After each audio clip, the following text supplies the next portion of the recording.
Carlos Alcaraz receives a serious warning. Jim Courier demands more from Alcaraz if he wants to defeat his biggest tennis rivals. The Australian Open has had to say goodbye to one of the big favourites after a head-to-head between Novak Djokovic and Carlos Alcaraz.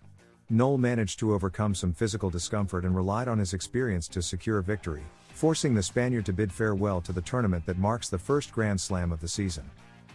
A match that will serve the world number 3 to gain more experience, as Djokovic capitalized on his long career to perfectly read the match, exploit Alcaraz's doubts, and even play with his mind to achieve victory. For this reason, a former tennis player has issued a warning to the Mercian if he wants to keep writing his name in tennis history.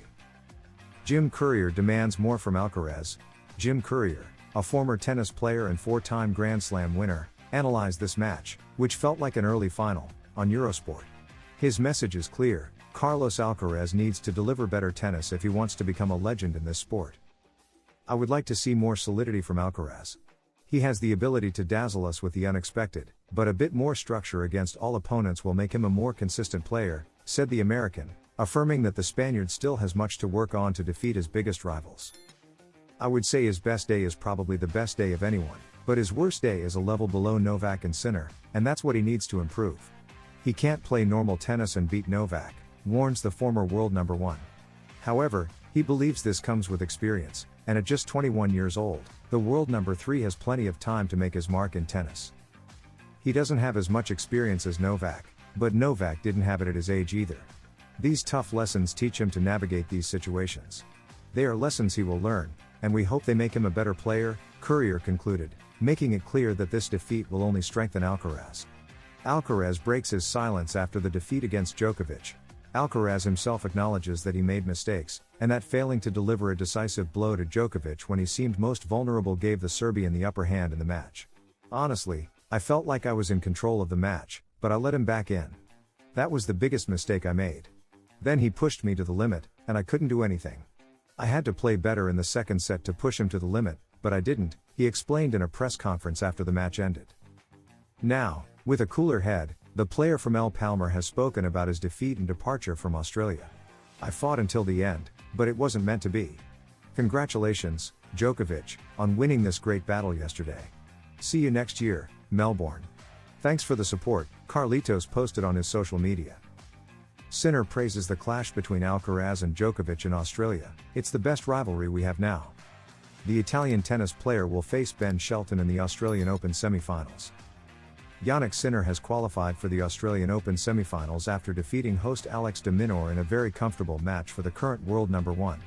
The score was 6-3, 6-2, and 6-1 in a match that didn't even reach 2 hours of play. His opponent in the semifinals will be American Ben Shelton, the revelation of the year's first Grand Slam, having qualified by defeating Italian Sonego 6-4, 7-5, 4-6, and 7-6. In the other semifinal, Alexander Zverev will face Novak Djokovic, who entered this round after defeating Spain's Carlos Alcaraz. Alcaraz is left with the disappointment of not being able to lift the only Grand Slam trophy he has yet to win, the Australian Open, in 2025. Both matches will be played on Friday, on the tournament's main court, the Rod Laver Arena. Sinner's quest to defend his title directly clashes with Djokovic's pursuit of his 25th Grand Slam, which would make him the sole player with the most major titles in history. It would also mark his 100th ATP title. Jannik Sinner was the last to qualify for these semifinals after demolishing de Minaur, and in the post-match interview, the Italian also spoke about the epic clash between Carlos Alcaraz and Novak Djokovic in the tournament's quarterfinals. The world number 1 explained that he watched it until the end. The plan was to take care of myself and get a lot of rest, but of course, I watched the match between Djokovic and Alcaraz. It was an incredible encounter. It's hard to see these matches in the quarterfinals because they should be played in the semifinals or the final. Moreover, the Italian was very clear in his on-court interview about Alcaraz and Djokovic and their great matches over the past few months. The rivalry between Carlos and Novak is the best we have right now in tennis. There were incredible exchanges, and this is what our sport truly needs. New players are coming in. We'll see if new rivalries emerge in this sport. Carlos Alcaraz reflects on his match with Djokovic at the Australian Open. The Australian Open has once again been the stage for a new chapter in the timeless battle in tennis, where two giants of the sport faced off: Novak Djokovic, considered the greatest player in history, and Carlos Alcaraz, the 21-year-old seeking to dethrone the Serbian to claim his place at the top of the tennis world. In this tournament, the two faced off on Djokovic's turf, where he has claimed victory 10 times. It's also the only Grand Slam missing from the Merchants collection. The outcome was decisive, with Djokovic securing a 4-set victory after a comeback, leaving Alcaraz crushed, especially after also losing to him at the 2024 Paris Olympics. An impossible comeback against Carlos Alcaraz. When Novak Djokovic is on the court, he can never be counted out, even in moments when he seems on the brink of collapse. That's precisely what happened to Carlos Alcaraz, who, after winning the first set and dominating the second, began to witness how the visibly impaired Serbian managed to turn the tables. This decision was critical, as it allowed the veteran Serbian to stage what seemed like an impossible comeback. Djokovic's ability to overcome adversity and his champion's mentality enabled him to seize control of the match, leaving Alcaraz with no options. Thus, what seemed like a nearly guaranteed victory for the young Spaniard turned into a bitter defeat. Djokovic's potential retirement. After the match, Djokovic revealed that if he had lost the second set, he would have seriously considered retiring, as he didn't feel capable of continuing.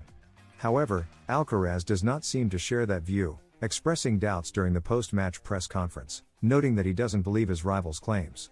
"I think someone who is considering retirement in the second set wouldn't have played the way he did. I won't go into details, but I don't think he would have retired," said the Spaniard. Nevertheless, Alcaraz did acknowledge that he doesn't believe Djokovic's actions were an act, and that the Serbian managed to re-engage in the match because he himself allowed it by lowering his level of play. "I felt like I was controlling the match, but I let him back in, and that was my biggest mistake. I should have played better in the second set, pushing him more to the limit," he explained. If you enjoyed this video, don't forget to subscribe and leave a like, because here at Tennis Zone, we are dedicated to offering the best content for the best audience. We provide in-depth analysis, exclusive interviews, and comprehensive coverage of everything related to the world of tennis. Join our community and be part of the excitement of tournaments with us. Additionally, at Tennis Zone, we strive to deliver up-to-date, high-quality content about players, tournaments, strategies, and the most relevant happenings in the tennis world.